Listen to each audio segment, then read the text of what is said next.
I wonder, are you on social media? There's so many people out there right now who are having honest and frank discussions about whether or not they should remain on social media. You see, I think that's been fueled in part due to documentaries like The Social Dilemma on Netflix, which features many people talking about why they believe social media is a blight upon our world and why it can impact societies in the way that it does.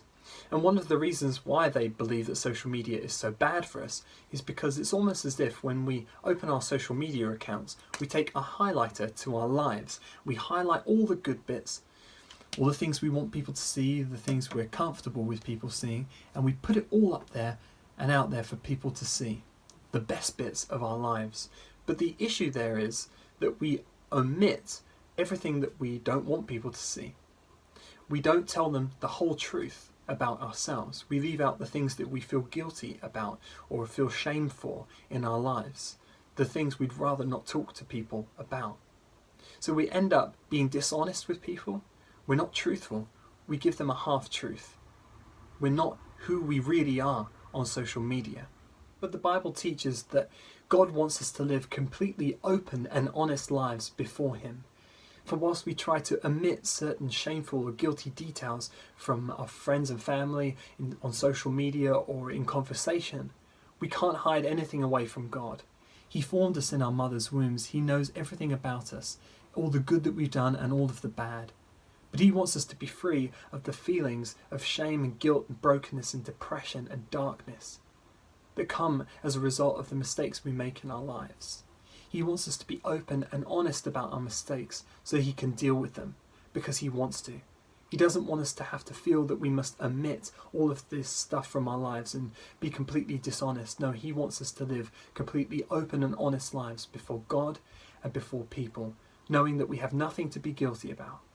And He's made a way for that to happen because He sent His one and only Son, Jesus Christ, to die for you and for me over 2,000 years ago now.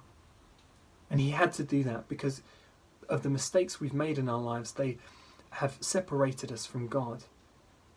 We can't be close to God when we're sinful people, when we continue on making mistakes. But through God sending His one and only Son, Jesus, who went to the cross for you and for me, He took upon Himself all of the darkness, the brokenness, the bad things that you and I have ever done in our lives, and destroyed their power forever when He died and rose again 3 days later.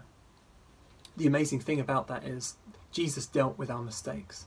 We need only come to Him today, ask for His forgiveness, say that we're sorry, and He can completely clean us up on the inside, so we no longer feel that we have to hide anything from our friends, our family, our social media accounts, so that we don't have to hide anything from God, so that we feel we don't have to. That is the amazing truth of the gospel message, and it's truth that you can access today. But I want to ask you, will you choose to come to Jesus today? Make that decision to no longer just think about making highlights and ignoring the bad in your life. Will you choose to live a completely open and honest life before God by coming to Him, asking for His forgiveness, and stepping into freedom today?